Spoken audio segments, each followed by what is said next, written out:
Hello dear students.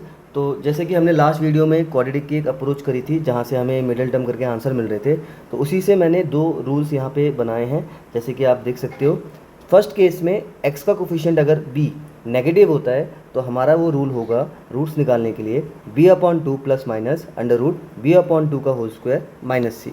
और second case में अगर आप देखो, अगर x का कोफिशिएंट हमारा b पॉजिटिव होता है तो रूट्स निकालने की जो हमारे पास रूल होगा that is under root b/2 whole square minus C minus b/2। तो यहाँ पे मैंने दो एग्जांपल लिए हैं और इन दो एग्जांपल को अगर इन रूल से हम लोग डील करते हैं तो देखते हैं कितनी जल्दी हम इसको सॉल्व कर सकते हैं। तो फर्स्ट केस में अगर मुझे यहाँ फर्स्ट एग्जांपल में अल्फ़ा निकालना है तो अगर मैं रूल को फॉलो करता हूँ विच इज़ b/2, तो 62 का जो b हाफ होगा वो हमारा 1 होगा। यहाँ पे प्लस माइनस लिखा है, प्लस लगाएंगे तो पहला रूट आएगा और अगर माइनस लगाएंगे तो वहाँ से हमारा सेकंड रूट आ जाएगा। तो प्लस, अगर प्लस के साथ डील करता हूँ मैं यहाँ पे, तो अंडर रूट b/2 का मतलब यहाँ पे हमारा 31 स्क्वायर होगा और माइनस सी की वैल्यू यहाँ पे हमारे पास 960 है। इसको अगर हम सॉल्व करते हैं, यहाँ पे ये 31 है हमारे पास, 31 का स्क्वायर अगर हम करेंगे तो वो हमें 961 मिलेगा और उसको 960 से हम माइनस करेंगे। जब इसको सॉल्व करते हैं हम लोग तो 961 माइनस 960 वो आपका 1 आएगा और स्क्वायर रूट ऑफ 1 आपका 1 ही होता है।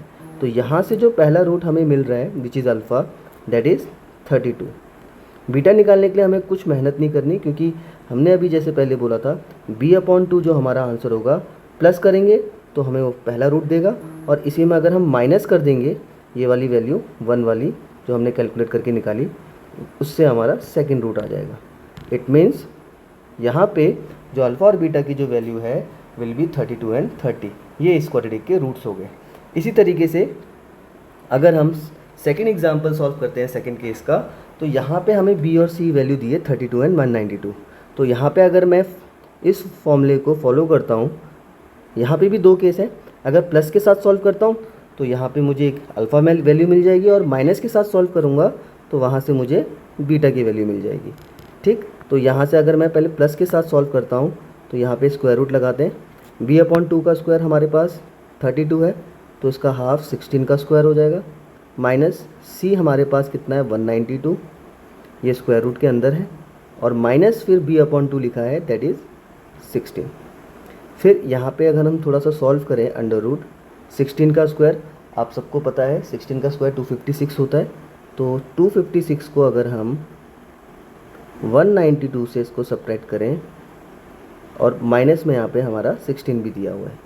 ठीक है, अब यहाँ पे जब हम स्क्वायर रूट के अंदर इस वैल्यू को माइनस करेंगे तो यहाँ से अंडर रूट में 256 माइनस 192 अगर हम करते हैं तो वो आपको 64 मिलेगा और माइनस में ये b/2 16 वैल्यू हमारे पास पहले थी 64 का स्क्वायर रूट हम सबको पता है 8 होता है और 8 माइनस अगर 16 करते हैं तो हमें ये वैल्यू मिल जाएगी -8। बीटा वैल्यू निकालने के लिए हमें कुछ मेहनत नहीं करनी है, क्योंकि जैसा कि हमने बताया था प्लस से साथ डील करेंगे तो पहली वैल्यू मिलेगी और इसी को जो स्क्वायर रूट की वैल्यू हमने निकाली यहाँ पे सॉल्व करके, अगर आप देखो तो वो 8 आई थी फाइनली। इसके साथ अगर मैं माइनस के साथ इसको रख कर बोलूँ -8 माइनस 16, तो यहाँ से ये हमारी इसकी सेकेंड वैल्यू मिल जाएगी। तो बीटा निकालने के लिए कुछ मेहनत नहीं करनी पड़ती, क्योंकि एक बार प्लस के साथ डील कर रहे हैं एक बार रूट और एक बार रूट माइनस के साथ डील कर रहे हैं, तो बीटा वैल्यू तुरंत आ जाती है हमारे पास। तो अगर आप ये रूल याद रखते हो तो ऐसे बड़े नंबर कुछ भी मिल जाए आप जल्दी से उसको सॉल्व करके उसके अल्फ़ा और बीटा दो रूट्स निकाल सकते हो।